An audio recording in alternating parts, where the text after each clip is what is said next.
Pengurus DPP Paguyuban Seniman Seniwati Sukabumi Sauyunan atau P4S Kamis pagi kembali membagikan santunan kepada anak yatim piatu dan jompo di Sekretariat DPP P4S Jalan Babakan Damai, Kecamatan Cisaat, Kabupaten Sukabumi. Santunan dilakukan rutin setiap bulannya dengan hasil donasi dari anggota dan juga para donatur sesama seniman musik. Menurut Ketua DPP P4S Haji Iwan Holing mengatakan, bersama para pengurus DPP P4S Kota dan Kabupaten Sukabumi, dirinya rutin berbagi kepada yatim piatu yang ada di RT 17 RW 8 Desa Babakan, Kecamatan Cisaat. Selain berbagi, para pengurus juga menggelar kopi darat dan silaturahmi.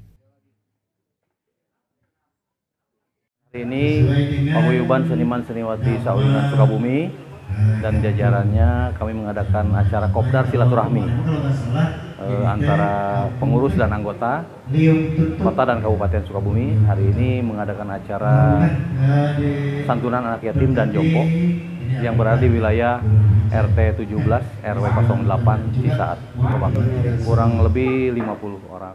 Sementara itu, Paguyuban Seniman dan Seniwati Sukabumi Sauyunan sendiri merupakan wadah para penggiat musik baim rock, pop, dan dangdut yang banyak berkiprah di hiburan masyarakat Kabupaten Sukabumi. Dan kedepannya diharapkan akan semakin solid dan bisa lebih besar lagi untuk masyarakat. Dari Cisaat, Kabupaten Sukabumi, Muhammad Ujang Heriaman melaporkan untuk Dinamika.